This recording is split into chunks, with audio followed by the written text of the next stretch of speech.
ನಮಃ ಸೂರ್ಯಾಯ ಚಂದ್ರಾಯ ಮಂಗಳಾಯ ಬುಧಾಯ ಚ ಗುರು ಶುಕ್ರ ಶನಿಭ್ಯಶ್ಚ ರಾಹವೇ ಕೇತವೇ ನಮಃ. ಹರೇ ಕೃಷ್ಣ, ಹರೇ ಶ್ರೀನಿವಾಸ. ಆಧ್ಯಾತ್ಮ ಬಂಧುಗಳೇ, ಮೀನರಾಶಿಯವರಿಗೆ 2025 ಹೇಗೆ ಇರುತ್ತೆ? 2025ರಲ್ಲಿ ಮೀನರಾಶಿಯವರ ಆರೋಗ್ಯ, ಆರ್ಥಿಕ ಸ್ಥಿತಿ, ಪ್ರೇಮ ಸಂಬಂಧ, ದಾಂಪತ್ಯ ಜೀವನ, ವ್ಯಾಪಾರ, ಉದ್ಯೋಗ ಎಲ್ಲ ಹೇಗೆ ಇರುತ್ತವೆ? ಯಾವ ರೀತಿಯ ಅವಶ್ಯವಾದ ಕರ್ತವ್ಯಗಳನ್ನು 2025ರಲ್ಲಿ ಮೀನರಾಶಿಯವರು ಪಾಲಿಸಿದರೆ ಶುಭ ಫಲಗಳು ಅಧಿಕವಾಗಿ ಪ್ರಾಪ್ತಿಯಾಗಬಹುದು. ಮೀನರಾಶಿಗೆ ಸ್ವಾಮಿಯಾದ ಗುರು ಬೃಹಸ್ಪತಿಯು 2025ರಲ್ಲಿ ಯಾವ ರೀತಿಯಾದ ಪ್ರಭಾವವನ್ನು ಮೀನರಾಶಿಯವರಿಗೆ ಬೀರುತ್ತಾ ಇದ್ದಾನೆ? 7ನೇ ಶನಿ ಸಂಚಾರದ ಪರಿಣಾಮ ಬದಲಾವಣೆಗಳು ಯಾವ ರೀತಿ ಇರಬಹುದು? 7ನೇ ಶನಿಯಿಂದಾಗಿ ಅನರ್ಥ ಸಂಕಟಗಳು ಮೀನರಾಶಿಯವರಿಗೆ 2020ರಲ್ಲಿ ಯಾವ ರೀತಿಯಾದ ಉಂಟಾಗಬಹುದು? ಮಂಗಲ, ಬುಧ, ರಾಹು ಮುಂತಾದ ಬೇರೆ ಬೇರೆ ಗ್ರಹಗಳು ಈ ಪೂರ್ಣ ವರ್ಷದಲ್ಲಿ ಏನೇನು ಪರಿಣಾಮವನ್ನು ಮೀನರಾಶಿಯವರಿಗೆ ಮಾಡ್ತಾ ಇದ್ದಾರೆ? ಯಾವ ರೀತಿಯ ಸರಳವಾದ ಮಂತ್ರ, ಜಪ, ಪೂಜೆಗಳಿಂದ ಮೀನರಾಶಿಯವರಿಗೆ ಉತ್ತಮ ಶ್ರೇಯಸ್ಸು ಪ್ರಾಪ್ತಿಯಾಗಬಹುದು? 7ನೇ ಶನಿ ಸಂಚಾರಕ್ಕೆ ಯಾವ ರೀತಿಯಾದ ಸುಲಭ ಪರಿಹಾರವನ್ನು ಮೀನರಾಶಿಯವರು ನಡೆಸಬಹುದು? ಗುರುವಿನ ಪ್ರಾಬಲ್ಯಕ್ಕಾಗಿ ಯಾವ ರೀತಿಯಾದ ಜಪಾನುಷ್ಠಾನ ನಡೆಸಿದರೆ ಉತ್ತಮ ಪರಿಣಾಮ ಮೀನರಾಶಿಯವರಿಗೆ ಪ್ರಾಪ್ತಿಯಾಗುತ್ತದೆ ಎಂಬ ಎಲ್ಲ ರೀತಿಯ ಮೀನರಾಶಿಯವರ 2025ರ ರಾಶಿ ಭವಿಷ್ಯವನ್ನು ಸೂಕ್ತವಾದ ಸರಳ ಶಾಸ್ತ್ರೀಯ ವಿವರಣೆಯೊಂದಿಗೆ ಈ ವಿಡಿಯೋ ಸಂದೇಶದಲ್ಲಿ ತಿಳಿದುಕೊಳ್ಳೋಣ. ವೀಕ್ಷಕರೇ, ಈ ಹಿಂದೆ ಮೇಷ, ವೃಷಭ, ಮಿಥುನ ಎಲ್ಲ ಉಳಿದ 11 2025ರ ರಾಶಿ ಭವಿಷ್ಯವನ್ನು, ಎಲ್ಲ ರಾಶಿಗಳ ಫಲಾಫಲವನ್ನು ವಿಸ್ತಾರವಾಗಿ ತಿಳಿಸಿದ್ದೇನೆ. ಅದನ್ನು ನೋಡದಿದ್ದರೆ ಆ ಪ್ರತ್ಯೇಕ ರಾಶಿಯವರು ಖಂಡಿತವಾಗಿ ನೋಡಿಕೊಳ್ಳಿ. ತಾವು ಇಲ್ಲಿಯವರೆಗೆ ನನ್ನ ವಿಶ್ವನಾಥ್ ಭಟ್ ಎಂಬ ಯೂಟ್ಯೂಬ್ ಚಾನಲ್ಗೆ ಸಬ್ಸ್ಕ್ರೈಬ್ ಆಗಿರದಿದ್ದರೆ ಆಗಿ, ಉತ್ತಮವಾಗಿದ್ದರೆ ಲೈಕ್ ಮಾಡಿ, ನಿಮ್ಮೆಲ್ಲ ಬಂಧು ಮಿತ್ರರಿಗೆ ಶೇರ್ ಮಾಡಿ, ನಿಮ್ಮ ಪ್ರಶ್ನೆ, ಮೆಚ್ಚುಗೆ, ಸಂದೇಹಗಳನ್ನು ಕಮೆಂಟ್ ಮೂಲಕ ತಿಳಿಸಿ. ಜ್ಯೋತಿಷ್ಯ, ವಾಸ್ತು ವಿಷಯಗಳನ್ನು ನಮ್ಮಲ್ಲಿ ತಿಳಿಯಬೇಕಾದವರು, ಆನ್ಲೈನ್ ಮೂಲಕ ನಮ್ಮನ್ನು ಸಂಪರ್ಕಿಸಬೇಕಾದವರು 9820118612ಗೆ ಕರೆ ಮಾಡಬಹುದಾಗಿದೆ. ವೀಕ್ಷಕರೇ, ಪೂರ್ವಭಾದ್ರ ನಕ್ಷತ್ರದ ಕೊನೆಯ ಒಂದು ಪಾದ, ಉತ್ತರಾಭಾದ್ರ ನಕ್ಷತ್ರದ 4 ಪಾದಗಳು, ರೇವತಿ ನಕ್ಷತ್ರದ 4 ಪಾದಗಳು, ಹೀಗೆ ಈ 3 ನಕ್ಷತ್ರಗಳ 9 ಪಾದಗಳಲ್ಲಿ ಯಾವುದಾದರೂ ಒಂದು ನಕ್ಷತ್ರ ಪಾದದಲ್ಲಿ ಜನಿಸಿದ್ದರೆ ಅಂಥವರದ್ದು ಮೀನರಾಶಿ ಆಗುತ್ತೆ. ಮೀನರಾಶಿಯವರ ಸ್ವಾಮಿ ಗುರು ಆಗಿದ್ದು, ವರ್ಷದ ಆರಂಭದಲ್ಲಿ ಮೇವರೆಗೆ ದೇವಗುರು ಬೃಹಸ್ಪತಿಯು ವೃಷಭ ರಾಶಿಯಲ್ಲಿ ಇರುತ್ತಾನೆ. ಆ ನಂತರ ಮೇ 14ರಿಂದ ಮಿಥುನ ರಾಶಿಗೆ ಪ್ರವೇಶ ಮಾಡ್ತಾನೆ. ವೃಷಭ ರಾಶಿಯ ಗುರುವು ಮೀನರಾಶಿಯವರಿಗೆ ಅಷ್ಟೊಂದು ಉತ್ತಮ ಅಲ್ಲ. ಅನೇಕ ರೀತಿಯ ಸಮಸ್ಯೆಗಳನ್ನು ವೃಷಭ ರಾಶಿಯಲ್ಲಿದ್ದು ಗುರುವು ಸೂಚಿಸ್ತಾ ಇದ್ದಾನೆ. ಹಾಗೆ ಮೀನದಿಂದ 4ನೇ ರಾಶಿ ಮಿಥುನದಲ್ಲಿರುವುದು ಕೂಡ ಅಷ್ಟೊಂದು ಒಳ್ಳೆಯ ಫಲವನ್ನು ಮೀನರಾಶಿಯವರಿಗೆ ಗುರುವು ನೀಡುತ್ತಾ ಇಲ್ಲ. ಆದರೆ ವೃಷಭದ ಗುರುವಿಗಿಂತ ಮಿಥುನದ ಗುರುವು ಮೀನರಾಶಿಯವರಿಗೆ ಉತ್ತಮ ಶುಭ ಫಲಗಳನ್ನು ಕೊಡಬಹುದಾಗಿದೆ. ಒಟ್ಟು ಈ ವರ್ಷ 2025ರಲ್ಲಿ ಮೀನರಾಶಿಯವರಿಗೆ ದೇವತಾನುಗ್ರಹ ಸೂಚಕನಾದ ಗುರುವು ಪ್ರಬಲನಾಗಿ ಇಲ್ಲದೇ ಇರುವ ಕಾರಣ ದೈವಬಲ ಇಲ್ಲ ಎನ್ನಬಹುದು. ಒಂದು ದೊಡ್ಡ ಕಾರಣ ಮೀನರಾಶಿಯವರಿಗೆ ಚಿಂತೆಗೆ ಈ ದೇವತಾನುಗ್ರಹ ಇಲ್ಲದೇ ಇರುವುದು. ಆದರೆ ಇನ್ನೊಂದು 7ನೇ ಶನಿ ಸಂಚಾರ 2ನೇ ಹಂತದ ಮಾರ್ಚ್ 29ರಿಂದ ಪ್ರಾರಂಭ ಆಗುತ್ತೆ. ಮಾರ್ಚ್ 29ರವರೆಗೆ ಹಿಂದೆ 7ನೇ ಶನಿ ಸಂಚಾರದ ಸಂದರ್ಭದಲ್ಲಿ, ಅಂದರೆ ಮೊದಲ ಹಂತದಲ್ಲಿ ಅನೇಕ ರೀತಿಯ ಆರೋಗ್ಯದ ಸಮಸ್ಯೆಗಳು, ಕಾಲುಗಂಟು ನೋವು, ದೀರ್ಘಕಾಲ ಇರುವ ರೋಗಗಳು ಕೂಡ ಮತ್ತೆ ಮರುಕಳಿಸಿ ಕರುಳಿಗೆ ಸಂಬಂಧಪಟ್ಟ ರೋಗಾದಿಗಳು, ಸಮಸ್ಯೆಗಳು ಕೂಡ ಈ ವರ್ಷ ಪೀಡಿಸಬಹುದಾಗಿದೆ. ಆದರೆ ಧನೇಶನಾದ ಶುಕ್ರನು ಮೀನರಾಶಿಯಲ್ಲಿದ್ದು, ದ್ವಿತೀಯ ಮೀನರಾಶಿಯವರಿಗೆ ಶುಕ್ರ ಪ್ರಬಲನಾಗಿರುವ ಕಾರಣ ಆರ್ಥಿಕ ಸಮಸ್ಯೆಗಳು ಹೆಚ್ಚಾಗಿ ಬರಲು ಸಾಧ್ಯ ಇಲ್ಲ. ಶೇರ್ ಮಾರ್ಕೆಟಿನ ಮುಖಾಂತರವೋ, ವ್ಯಾಪಾರ ಉದ್ಯೋಗದ ಮುಖಾಂತರವೋ, ಹಿಂದೆ ಕೊಟ್ಟ ಸಾಲದ ಹಣದ ಮರುಪಾವತಿಯಿಂದಲೋ ಒಟ್ಟು ಮೀನರಾಶಿಯವರಿಗೆ ಗುರು ಶನಿಗಳ ಅನಿಷ್ಟ ಪ್ರಭಾವದ ಸಮಯದಲ್ಲಿಯೂ ಕೂಡ ಶುಕ್ರ ಪ್ರಬಲನಾದ ಕಾರಣ ಹಣಕಾಸಿನ ಸ್ಥಿತಿ ಉತ್ತಮವೇ ಆಗಿರುತ್ತದೆ.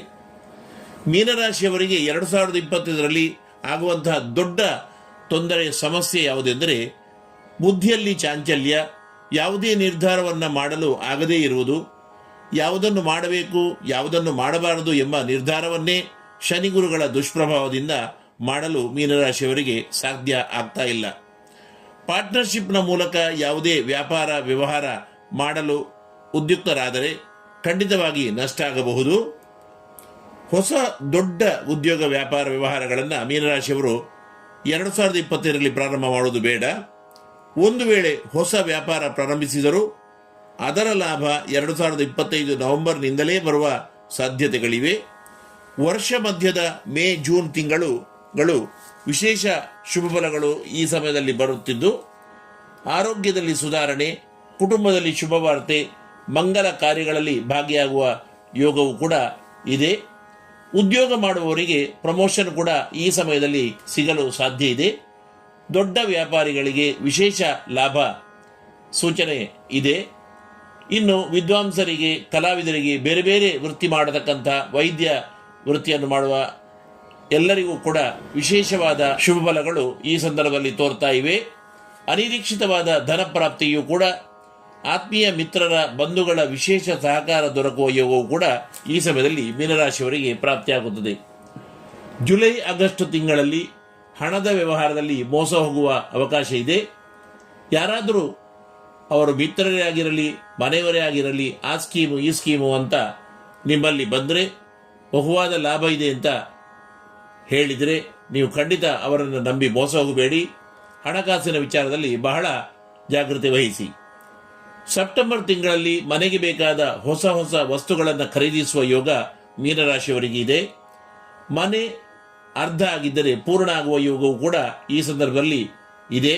ಮುಖ್ಯವಾದ ವಿಚಾರ ಅಂತ ಹೇಳಿದರೆ 2025ರಲ್ಲಿ ಧನೇಶನಾದ ಶುಕ್ರ ಮೀನರಾಶಿಯವರಿಗೆ ಪ್ರಬಲನಾಗಿದ್ದು, ನಿಮ್ಮ ರಾಶಿ ಮೀನದಲ್ಲಿಯೇ ಇರುದ್ದರೂ ಕೂಡ ರಾಹು ಅಲ್ಲಿರುವುದರಿಂದ, ಏಪ್ರಿಲ್ನಿಂದ ಶನಿಯೂ ಕೂಡ ಅಲ್ಲಿಗೆ ಬರುವುದರಿಂದ ಈ 3 ಗ್ರಹಗಳ ಕಾರಣ ಅನೇಕ ರೀತಿಯಿಂದ ಧನ ವ್ಯಯ ಆಗುವ ಯೋಗವಿದ್ದು, ಯಾವುದೇ ವ್ಯಾಪಾರ ವ್ಯವಹಾರಕ್ಕೆ ಇನ್ವೆಸ್ಟ್ ಮಾಡುವಾಗಲೂ ಕೂಡ ಬಹುವಾಗಿ ಯೋಚಿಸಬೇಕು. ಒಳ್ಳೆಯ ಆರ್ಥಿಕ ತಜ್ಞರ ಸಲಹೆಯನ್ನು ಸ್ವೀಕರಿಸುವುದು ಬಹು ಉತ್ತಮ. ಉಳಿದ ಮಂಗಳ, ಬುಧ, ರವಿ ಮುಂತಾದ ಎಲ್ಲ ಗ್ರಹಗಳು ಕೂಡ ಈ ವರ್ಷ ಮೀನರಾಶಿಯವರಿಗೆ ಮಧ್ಯಮ ಫಲವನ್ನು ಕೊಡಬಹುದಾಗಿದೆ. 2025 ಮಾರ್ಚ್ 29ರವರೆಗೆ ದೂರ ಪ್ರಯಾಣವನ್ನು ಖಂಡಿತ ಇಟ್ಟುಕೊಳ್ಳಬೇಡಿ. 2025 ನವೆಂಬರ್ ಡಿಸೆಂಬರ್ ತಿಂಗಳುಗಳಲ್ಲಿ ರಾಶಿಗೆ ಒಡೆಯನಾದ ದೇವಗುರು ಬೃಹಸ್ಪತಿಯು ಪ್ರಬಲನಾಗಿ ಪೂರ್ವ ಪುಣ್ಯಸ್ಥಾನ ಕರ್ಕಾಟಕ ರಾಶಿಯಲ್ಲಿ ಬರುವುದರಿಂದ 7ನೇ ಶನಿ ಸಂಚಾರದ 2ನೇ ಹಂತದ ದುಷ್ಪ್ರಭಾವ ಮೀನರಾಶಿಯವರಿಗೆ ಇದ್ದರೂ ಕೂಡ ಗುರುವಿನಿಂದಾಗಿ ಉತ್ತಮ ದೇವತಾನುಗ್ರಹ ಪ್ರಾಪ್ತಿಯಾಗುವ ಕಾರಣ ಹಿಂದೆ ಇಡೀ ವರ್ಷದಲ್ಲಿ ಅನುಭವಿಸಿದ ಎಲ್ಲ ರೋಗ ರುಜಿನಗಳು, ಎಲ್ಲ ಮಾನಸಿಕ ಚಿಂತೆಗಳು, ಸಮಸ್ಯೆಗಳು, ಹಣದ ಸಮಸ್ಯೆಗಳು ಇದ್ದರೂ ಕೂಡ ಅವೆಲ್ಲವೂ ಕೂಡ ನವೆಂಬರ್ ಡಿಸೆಂಬರ್ನಲ್ಲಿ ನಿವಾರಣೆ ಆಗುವ, ಪರಿಹಾರ ಆಗುವ ಯೋಗ ಖಂಡಿತ ತೋರಿ ಬರ್ತದೆ. ಮೀನದಲ್ಲಿರುವ ರಾಹು ದೋಷ ನಿವಾರಣೆಗಾಗಿ ನಾಗದೇವತಾ ಪ್ರಾರ್ಥನೆ, ಅನಂತಶಯನ ಕ್ಷೇತ್ರ ದರ್ಶನ, ಅಭಿಷೇಕಾದಿಗಳನ್ನು ಮತ್ತು ಉತ್ತಮ ನಾಗಕ್ಷೇತ್ರದಲ್ಲಿ ಯಥಾಶಕ್ತಿ ನಡೆಸಿದರೆ ಉತ್ತಮ. ಮೇ ನಂತರ ಸಾಧ್ಯವಾದರೆ ಸುಬ್ರಹ್ಮಣ್ಯ ಕ್ಷೇತ್ರ ದರ್ಶನ ಮಾಡಿ ಶ್ರೇಯಸ್ಸಾಗುತ್ತದೆ, ಉತ್ತಮ ಫಲ ಪ್ರಾಪ್ತಿಯಾಗುತ್ತದೆ. ಮುಖ್ಯವಾಗಿ 7ನೇ ಶನಿ ಸಂಚಾರದ ದೋಷ ಪರಿಹಾರಕ್ಕೂ ಗುರುವಿನ ಪ್ರಾಬಲ್ಯ ವೃದ್ಧಿಗಾಗಿಯೂ ಕೂಡ ಶಿವ ದೇವಾಲಯದಲ್ಲಿ ರುದ್ರಾಭಿಷೇಕವನ್ನು ನಡೆಸಿದರೆ ಬಹಳ ಉತ್ತಮ. ಶಕ್ತಿ ಸಾಮರ್ಥ್ಯ ಇರುವವರು ಉತ್ತಮ ಪುರೋಹಿತರ, ಬ್ರಾಹ್ಮಣರ ಮುಖಾಂತರ ಸನವಗ್ರಹ ಶನೈಶ್ಚರ ಶಾಂತಿಯನ್ನು, ಮೃತ್ಯುಂಜಯ ಜಪಪೂರ್ವಕ ಮೃತ್ಯುಂಜಯ ದೇವರ ಆರಾಧನೆಯನ್ನು ನಡೆಸಿ ಪ್ರಾರ್ಥಿಸಿ. ನಿಶ್ಚಿತವಾಗಿಯೂ ಅದೆಂಥ ಕಷ್ಟ ಸಮಸ್ಯೆಗಳು ಕೂಡ 2025ರಲ್ಲಿ ಮೀನರಾಶಿಯವರಿಗೆ ಇದ್ದರೆ ಅದು ಕಡಿಮೆ ಆಗ್ತದೆ, ಪರಿಹಾರ ಆಗಿ ಎಲ್ಲ ರೀತಿಯ ಶ್ರೇಯಸ್ಸು ನಿಮಗೆ ಪ್ರಾಪ್ತಿ ಆಗ್ತದೆ. ಪ್ರತಿದಿನ ಶನಿ, ನವಗ್ರಹ, ಆಂಜನೇಯ, ವಿಷ್ಣು, ಶಿವಾಲಯ ದರ್ಶನವನ್ನು ಮಾಡಲು ಮರೆಯಬೇಡಿ. ಅತ್ಯಂತ ಸುಲಭ ಉಪಾಯವಾದ ಹಿಂದೆ ನಾನು ಹೇಳಿದ ತೈಲ ಛಾಯಾ ದರ್ಶನ, ಅಂದರೆ ಎಣ್ಣೆಯಲ್ಲಿ ಮುಖವನ್ನು ನೋಡಿ ಮಂದಿರಕ್ಕೆ ಕೊಡುವಂತಹದ್ದು, ಇದನ್ನು ಖಂಡಿತವಾಗಿ ನೀವು ಪ್ರತಿ ಶನಿವಾರ ಅಂತೂ ತಪ್ಪದೆ ಮಾಡಿ ಎಲ್ಲ ರೀತಿಯ ಶ್ರೇಯಸ್ಸನ್ನು ಪಡೆಯಿರಿ ಅಂತ ಹೇಳುತ್ತಾ ನನ್ನ ಮಾತನ್ನು ಕೃಷ್ಣಾರ್ಪಣಗೊಳಿಸುತ್ತೇನೆ. ಜೀವೇಮ ಶರದಶತಂ, ಜೀವೇಮ ಶರದಶತಂ.